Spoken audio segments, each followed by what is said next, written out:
की ओर सबसे पहले दुर्ग की बात कर लेते हैं। जिले के वैक्सीनेशन सेंटर आज भी बंद रहेंगे। जिले में वैक्सीन नहीं पहुंची है। लगातार तीसरे दिन सेंटर्स बंद रहेंगे। वैक्सीन लगवाने लोग परेशान हो रहे हैं। तो वैक्सीन जिले में नहीं पहुंची है और इसी के चलते लगातार तीसरे दिन सेंटर्स बंद रहेंगे।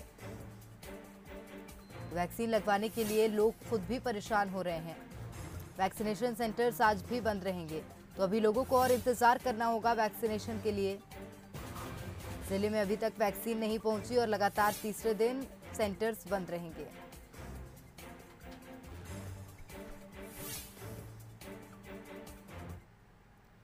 आगे बढ़ते हैं। महाराष्ट्र और मध्य प्रदेश पड़ोसी राज्यों में कोरोना डेल्टा प्लस वेरिएंट के संक्रमित मरीजों के मिलने के बाद छत्तीसगढ़ में भी अलर्ट जारी किया गया है। जिले में मिलने वाले संक्रमितों के 5% पॉजिटिव सैंपल जीनोम सीक्वेंसिंग के लिए भुवनेश्वर लैब भेजे जा रहे हैं, ताकि कोरोना के बदल रहे स्वरूप को पहचाना जा सके। सिम्स की वायरोलॉजी लैब ने अब तक 456 सैंपल जांच के लिए भेजे हैं। इसमें 202 सैंपल की रिपोर्ट नेगेटिव पाई गई, जबकि 254 सैंपल्स की रिपोर्ट का इंतजार किया जा रहा है। बता दें, delta plus variant corona virus का एक नया स्वरूप है। ये दूसरी लहर के बाद सामने आया है। अब तक जितने भी वेरिएंट हुए हैं, इनमें सबसे तेजी से फैलने वाला वेरिएंट डेल्टा प्लस ही बताया जा रहा है।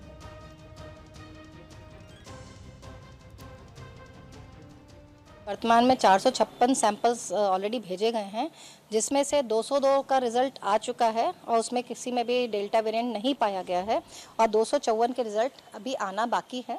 और जैसे भी सैंपल्स इकट्ठा होते हैं और जैसा दिशा निर्देश हमारी वायरोलॉजी लैब को प्राप्त होता है कि 15 दिन में भेजना है, महीने भर में भेजना है, उसके अनुसार हम लोग सैंपल्स भेजते हैं। अभी तक हाँ, ये मतलब एज ए प्रोटोकॉल ही भेजना है, प्रोटोकॉल में ही है, जिससे कि जल्दी जल्दी ट्रेसिंग हो सके।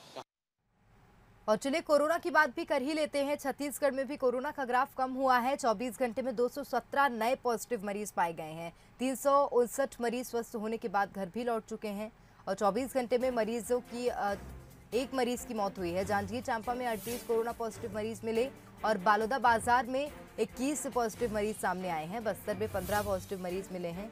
रायपुर में 11 लोगों की पुष्टि हुई है। 24 घंटे में एक मरीज की मौत हुई है। जांजगीर चांपा में 38 कोरोना पॉजिटिव मरीज मिले हैं।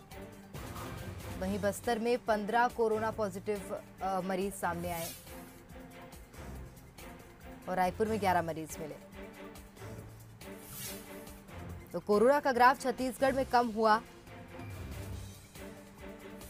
24 घंटे में 217 नए पॉजिटिव मरीज मिले हैं। 359 मरीज स्वस्थ होने के बाद घर लौटे।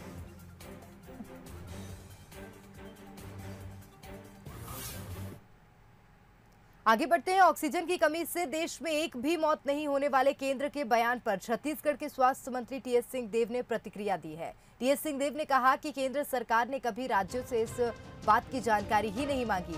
छत्तीसगढ़ में ऑक्सीजन की कमी से मौत हुई या नहीं, इसका ऑडिट कराया जाएगा।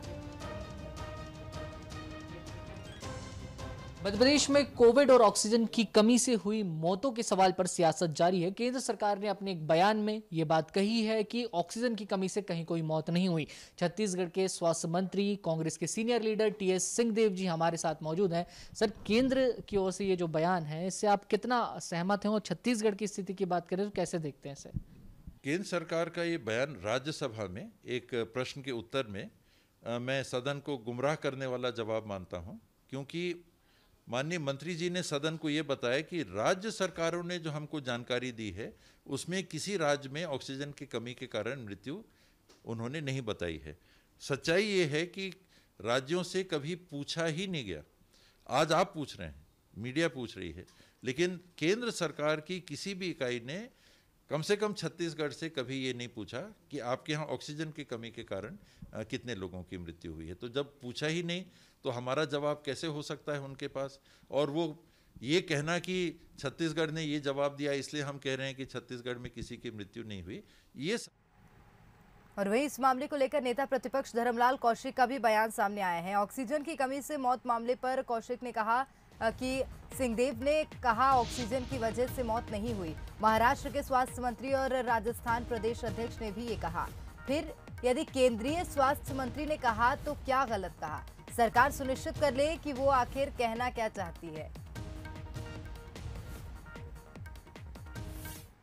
हमारे यहाँ कोई ऑक्सीजन के कारण में मौत नहीं हुई है। महाराष्ट्र के जो स्वास्थ्य मंत्री है उनका भी मैंने देखा है, उन्होंने भी सुना हूँ उनको मैं, उन्होंने भी कहा है कि हमारे यहाँ ऑक्सीजन के अभाव में किसी की मौत नहीं हुई है। आपके राजस्थान के कांग्रेस के प्रदेश अध्यक्ष हैं। जब कांग्रेस की सरकार इस बात की गवाही दे रही है कि ऑक्सीजन के अभाव में कोई मौत नहीं हुई है, यदि केंद्रीय स्वास्थ्य मंत्री जी ने कहा है तो क्या गलत बातें कही है। और आज यदि ये पलटी मार रहे हैं तो जो पलटी मारने की जो स्थिति है एक बार इनको फिर दुरुस्त कर लेना चाहिए, उसके बाद में फिर इस विषय में बात करूंगा। और वही नेता प्रतिपक्ष धर्मलाल कौशिक ने पेगासस जासूसी मामले को लेकर कहा कि केंद्र ने स्पष्ट कहा है कि कांग्रेस का काम आरोप लगाना है और बदनाम करना। राज्य सरकार को इसकी जांच करनी चाहिए। ये टूल किट की तरह काम करते हैं। दिल्ली से मुद्दा आया और सरकार यहां बखेड़ा खड़ा कर रही है। कांग्रेस लोगों को भी दिग्भ्रमित कर रही है। बात को लेकर के लोग गए हैं, केंद्र से हमारे नेताओं की जो वार्ता हुई है, स्पष्ट रूप से उन्होंने कहा है कि केवल कांग्रेस का काम आरोप लगाना, बदनाम करना और इतनी इनकी रह गई है। छत्तीसगढ़ में यदि इस प्रकार की बात हो रही है तो हम तो बोल रहे हैं उसकी जांच करानी चाहिए। लेकिन आज जो परिस्थितियां कांग्रेस में, छत्तीसगढ़ में कांग्रेस की सरकार आने के बाद में है, आज लोग ज़्यादा दहशत में हैं, टेरर में हैं। और आप किसी से बात करेंगे तो सामान्य फ़ोन से कोई बात करना नहीं चाहता, उनको अंदेशा है कि यहाँ पर हमारे फ़ोन टेप कर रहे हैं। तो जिस बात का वो आरोप लगा रहे हैं वो खुद संदेह के घेरे में है, और इसलिए यदि ऐसा उनके मन में है तो निश्चित रूप से उसकी जांच करानी चाहिए। और अगली बड़ी खबर भी रायपुर से मिल रही है। 24 जुलाई को छत्तीसगढ़ पीएल पुनिया आएंगे। 3 दिवसीय दौरे पर पीएल पुनिया छत्तीसगढ़ पहुंचेंगे। प्रदेश प्रभारी पीएल पुनिया और प्रभारी सचिव का 3 दिवसीय दौरा है। रायपुर में कांग्रेस पदाधिकारियों की बैठक लेंगे। 3 दिवसीय दौरे पर पीएल पुनिया छत्तीसगढ़ आएंगे। कांग्रेस पदाधिकारियों की बैठक लेंगे।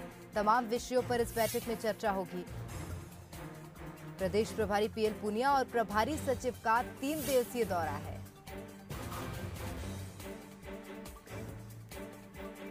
रायपुर में कांग्रेस पदाधिकारियों की बैठक लेंगे। 3 दिवसीय दौरे पर छत्तीसगढ़ प्रदेश प्रभारी पीएल पुनिया आ रहे हैं।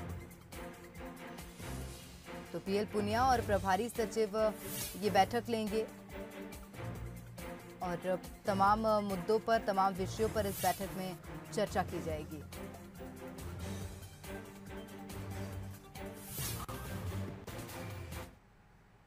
और रायपुर से अगली बड़ी खबर भी मिल रही है। बूथ कमेटी गठन में कांग्रेस जुट गई है। संभागीय स्तर पर बूथ मैनेजमेंट कमेटी के प्रभारी बनाए गए हैं। 3 से 4 विधानसभाओं की एक नेता को जिम्मेदारी मिली है। विधानसभा में बूथ कमेटियों का प्रभारी गठन किया गया है। तो बूथ कमेटी गठन में कांग्रेस जुट गई है। संभागीय स्तर पर बूथ मैनेजमेंट कमेटी के प्रभारी बनाए गए हैं। 3 से 4 विधानसभाओं को एक नेता को जिम्मेदारी मिली है।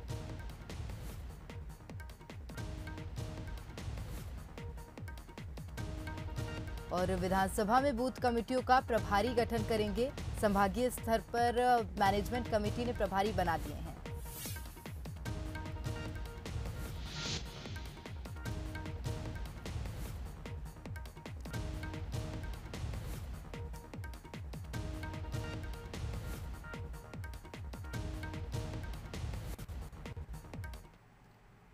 और युवा कांग्रेस के मीडिया विभाग ने कार्यकारिणी घोषित की है। 3 उपाध्यक्ष समेत 12 स्टेट और जिला कोऑर्डिनेटर बनाए गए हैं। यूथ कांग्रेस मीडिया डिपार्टमेंट के 56 लोगों की नियुक्ति हुई है। नियुक्ति को लेकर बवाल भी हुआ। युवा कांग्रेस प्रभारी ने सभी नियुक्तियां रद्द की। तो युवा कांग्रेस के मीडिया विभाग ने कार्यकारिणी घोषित की। 3 उपाध्यक्ष समेत 12 स्टेट और जिला कोऑर्डिनेटर बनाए गए। यूथ कांग्रेस मीडिया डिपार्टमेंट में 56 लोगों की नियुक्ति भी की गई थी और नियुक्ति को लेकर बवाल हुआ, जिसके बाद युवा कांग्रेस प्रभारी ने सभी नियुक्ति रद्द कर दी।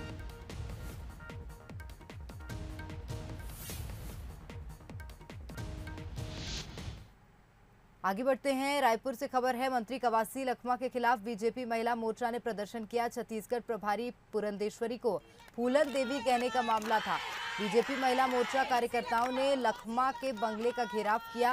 मंत्री लखमा को चूड़ी सौंपने जा रही कार्यकर्ताओं को पुलिस ने रोका। तो कवासी लखमा के खिलाफ बीजेपी महिला मोर्चा ने ये प्रदर्शन किया है। छत्तीसगढ़ प्रभारी पुरंदेश्वरी को फूलन देवी कहने के मामले में प्रदर्शन किया गया और पुलिस ने रोकने का प्रयास किया है। भारी पुलिस बल वहां तैनात है। बीजेपी महिला मोर्चा कार्यकर्ताओं ने लखमा के बंगले का घेराव किया था।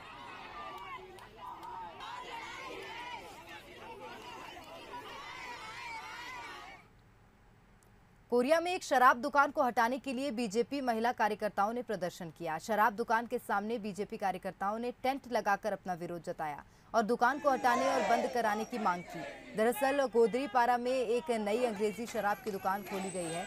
शराब दुकान को जहां शिफ्ट किया गया वहां 2 मंदिर और 1 स्कूल है। अब बीजेपी कार्यकर्ताओं का कहना है कि दुकान खुलने से लोगों को समस्याएं आ रही हैं, जिसको लेकर बीजेपी विरोध कर रही है। साथ ही कार्यकर्ताओं का कहना है कि SECL की जमीन पर अवैध कब्जा कर दुकान बनाई गई है, जिसे हटाया जाए।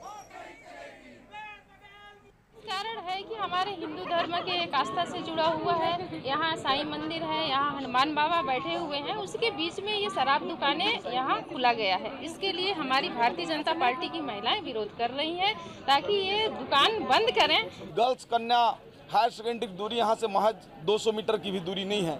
ऐसे स्थान पर शराब दुकान खोलकर कांग्रेस के सरकार ने छत्तीसगढ़ के लोगों को शर्मसार कर दिया है। अनिश्चित काल तक जब तक शराब दुकान नहीं बंद होगी, हमारी महिला मोर्चा की बहनें और हमारे भारतीय जनता पार्टी कार्यकर्ता डटे रहेंगे।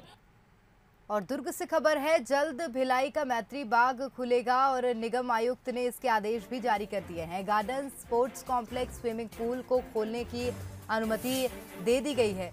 कोरोना संक्रमण कम होने पर निर्णय लिया गया है। कोरोना गाइडलाइन का पालन करना अनिवार्य होगा। तो garden, sports complex, swimming pool को खोलने की अनुमति मिल गई है। कोरोना संक्रमण कम होने पर फैसला किया गया। तो अब मैत्री बाग भिलाई का जल्द ही खुलेगा। निगम आयुक्त ने इसके आदेश जारी कर दिए हैं।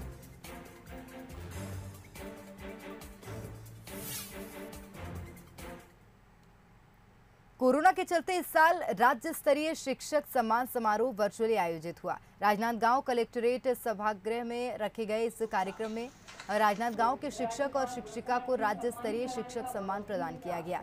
शासकीय उच्चतर माध्यमिक विद्यालय में अंग्रेजी के लेक्चरर LB मोहम्मद सईद कुरैशी और शासकीय पूर्व माध्यमिक शाला दीवान भेड़ी की शिक्षिका शशिकला कठोलिया को शिक्षक सम्मान प्रदान किया गया है। राजनांदगांव कलेक्टर ने उन्हें शॉल, श्रीफल और प्रशस्ति पत्र प्रदान किया। राज्यपाल अनुसुईया उइके, CM भूपेश बघेल और स्कूल शिक्षा मंत्री प्रेमसाय सिंह कार्यक्रम में वर्चुअली शामिल हुए। हम तो जा करके प्रेरित करते हैं, उसके पेरेंट्स को प्रेरित करते हैं और बच्चों को जहाँ तक प्रेरित करते हैं कि आप लोग स्कूल आइए। बालिकाओं को भी पढ़ना बहुत ज़रूरी है। हम अगर पढ़ेंगे तो हम 2 परिवारों को संभालेंगे, 2 परिवार हमारा चलेगा और हम अपने बच्चों को भी शिक्षित कर सकेंगे। ऐसे हम बच्चों को जाकर के समझाते हैं और बालिका शिक्षा के लिए प्रोत्साहन देते हैं। जिला लेवल में जो है जो शिक्षक जो सम्मानित हुए हैं वो वर्चुअल क्लास में हुए थे। हमारे यहाँ भी राजनांदगांव में जो है 2 शिक्षकों को सम्मान माननीय कलेक्टर महोदय के हाथों हुआ है। एक जो है मोहम्मद सईद कुरैशी जो कि व्याख्याता अंग्रेजी के हैं, वो मोहला ब्लॉक में कार्यरत हैं, और श्रीमती जो है शशिकला कठोलिया जो कि शिक्षक हैं, ये सिवान भेड़ी जो कि डोंगरगांव में कार्यरत हैं। दंतेवाड़ा से खबर है, 1 लाख के इनामी नक्सली सुधुराम ने सरेंडर किया है। जन मिलिशिया कमांडर ने भरमार बंदूक के साथ सरेंडर किया। लोन बराटू अभियान में 102 इनामी समेत 382 नक्सली अब तक सरेंडर कर चुके हैं। SP और CRPF कमांडेंट के सामने सरेंडर किया है। 1 लाख के इनामी नक्सली ने सरेंडर किया। जन मिलिशिया कमांडर ने भरमार बंदूक के साथ सरेंडर किया है।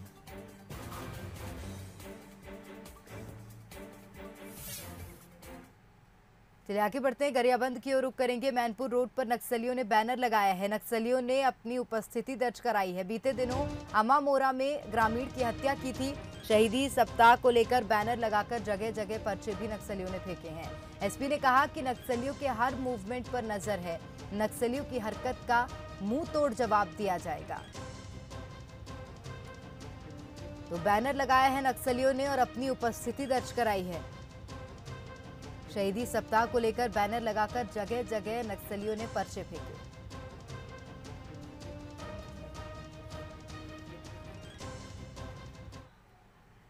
जिस दोस्त ने मुसीबत के समय दोस्त की मदद की, उसी दोस्त ने उसे मौत के घाट उतार दिया। घटना दुर्ग भिलाई इस्पात संयंत्र की है, जहां पुलिस ने मामले का खुलासा करते हुए 24 घंटे के अंदर आरोपी को गिरफ्तार कर लिया।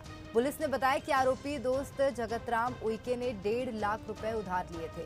पैसे ना देने की जुगत में उसने जगतराम को MSMS 2 के CCS में बुलाया था। जब वो पहुंचा तो उसके सिर में भारी लोहे की रॉड से हमला कर उसकी हत्या कर दी। शव को डिस्पोज करने के लिए उसने बंकर में लाश बंद कर केबिन को बंद कर दिया। घटना को अंजाम देने के बाद आरोपी ने खुद जगतराम की तलाश करने का दिखावा किया, लेकिन पुलिस की जांच ने इसकी सारी योजनाओं पर पानी फेर दिया। पुलिस जब लगातार उसको प्रयास करती है साइबर की टीम और अन्य टीमों के साथ मिलकर, तो उसमें आरोपी की शिनाख्त होती है। आरोपी को 12 घंटे के अंदर गिरफ्तार भी कर लिया गया है। आरोपी वेंकटेश, जो कि इसका ही साथी है और ब्याज का धंधा इसमें मेन जो अपराध का जड़ था। मृतक जो है ब्याज में पैसे दिया हुआ था वेंकटेश नामक आरोपी को, और वो पैसे पूरा पेमेंट नहीं कर पा रहा था और उसी प्रेशर में इसने प्लांट से सर और क्या 1.5 लाख रुपए का पैसा था, जो कि 1 साल पहले मृतक ने आरोपी को ब्याज के तौर पर दिया। रायगढ़ की ओर रुख करेंगे। नहर में 10 साल के बच्चे का शव मिला है। कोरबा से लाश बहकर रायगढ़ आने की संभावना जताई जा रही है। खरसिया पुलिस मामले की जांच कर रही है। खरसिया थाना क्षेत्र के बरगढ़ की घटना है। यहाँ 10 साल के बच्चे का शव मिला है। कोरबा से लाश बहकर रायगढ़ आने की भी संभावना जताई जा रही है। हालांकि खरसिया पुलिस पूरे मामले की विस्तार पूर्वक जांच कर रही है और जल्द पता लगाया जाएगा। 10 साल के बच्चे का नहर में शव मिला है।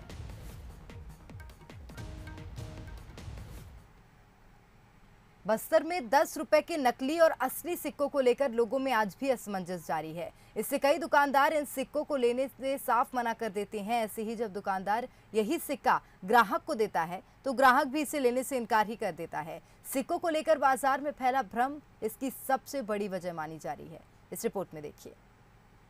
यूं तो 10 रुपए के सिक्कों का चलन पूरे देश में है, लेकिन छत्तीसगढ़ का बस्तर संभाग ऐसा है जहां 10 रुपए के सिक्कों को लेकर आज भी भ्रम फैला हुआ है। लोग आज भी 10 के सिक्के को लेकर कतरा रहे हैं, क्योंकि उन्हें लगता है कि 10 रुपए के सिक्के का चलन अब पूरी तरह बंद हो गया है। आलम यह है कि जिनके पास ये सिक्के हैं वो इन्हें या तो मंदिरों में दान दे रहे हैं या फिर बाहर पढ़ने वाले अपने बच्चों को जेब खर्च के तौर पर भेज रहे हैं। सारे व्यापारी मिलकर के एक भ्रम का स्थिति पैदा कर दिए इस बस्तर जिले में। आसपास के सारे जिलों में हर जगह चल रहा है, सिर्फ बस्तर जिले में ये 10 का सिक्का नहीं चल रहा है। व्यापारियों को चाहिए कि 10 के सिक्के को लेना चालू करें, या चेंबर ये बोले कि सब प्रकार का 10 का सिक्का लीजिए, आप बैंक में दीजिए। इस प्रकार का कोई आह्वान करना चाहिए चेंबर की तरफ से। इससे क्या 10 का सिक्का का चलन होगा। ग्रामीण जो है इसका दुरुपयोग कर रहे हैं, देवगुड़ी इधर उधर गाड़ दे रहे हैं। वहीं 10 रुपए के सिक्के को लेकर फैले भ्रम पर कुछ व्यापारियों का कहना है कि उन्होंने 10 रुपए के सिक्के को ग्राहकों से लेने से इनकार नहीं किया। ग्राहक खुद ही 10 रुपए के सिक्के लेने और देने में कतरा रहे हैं। 10 रुपए का सिक्का जो कि बेहद ही खूबसूरत है, और इस टाइप के सिक्के मेरे ख्याल से इंडिया में बहुत ही कम बार बन चुके हैं। उसका प्रचलन से बाहर होना बहुत आश्चर्य होता है, क्योंकि अफवाहों पे लोग इतना ज़्यादा आजकल भरोसा करने लग गए हैं कि 10 रुपए का सिक्का शायद नहीं चलेगा ऐसा बोल के नहीं लेते हैं। हर दुकानदार से मैं अपील करता हूं कि इसको शर्त स्वीकारें। बैंक वाले कभी मना नहीं करते हैं। मैंने कई बार बैंक में जमा करवाया है और कई बार बैंक से इशू भी करवाया है सिक्का को। और ग्राहक को अगर आप थोड़ा सा कन्विंस करते हैं, ग्राहक लेता है और देता है। इधर जानकारों का मानना है कि अगर ग्राहक बाजार में 10 रुपए के सिक्के को लेकर आते भी हैं तो व्यापारी इसे लेने से साफ इनकार कर देते हैं। ग्रामीण मजबूरन इन सिक्कों को मंदिरों में दान दे रहे हैं। ऐसी स्थिति में देखा जा रहा है कि जो 10 रुपए का सिक्का है, लोग या तो मंदिरों में आरती में डाल रहे हैं या दान पेटी में डाल रहे हैं। तो 10 रुपए का सिक्का के साथ भी यही हो रहा है। चलन से बाहर होने के कारण आजकल बस्तर में 10 रुपए का सिक्के को लोग देवी देवताओं के देव स्तंभ में, डोली में, सिंहासन में, इतना ही नहीं अपने घर के चौखटों में ठोक कर अपने घर को सजा रहे हैं। हालांकि सिक्कों का ये भ्रम दूर करने आरबीआई ने कई बार गाइडलाइन जारी की, लेकिन अब जरूरत है कि जल्द से जल्द लोगों का भ्रम दूर हो, ताकि बस्तर के लोग भी 10 रुपए के सिक्के बेहचक लेन देन में इस्तेमाल कर सकें। प्रशांत गजभिये, बंसल न्यूज, जगदलपुर।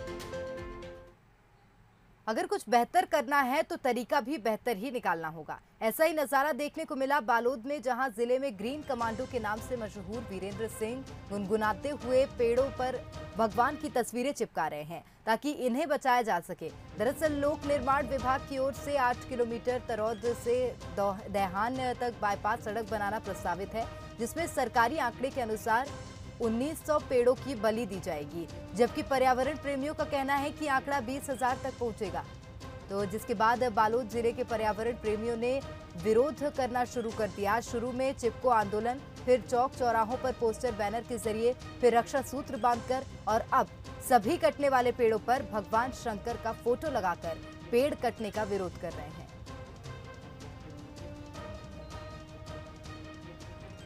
दहिहान से लेकर तरौद तक 7 किलोमीटर दोनों ओर पेड़ जो कटने वाले हैं, उसमें मैंने भगवान शंकर के फोटो चस्पा किया। ये प्रकृति को बचाना हमें ज़रूरी है। कोई भी पेड़ में हमें ऑक्सीजन मिलता ही है, इसे ना काटा जाए। पर्यावरण बचेगा, हम बचेंगे। ये जो 2900 पेड़ शासन हमें बता रहे हैं,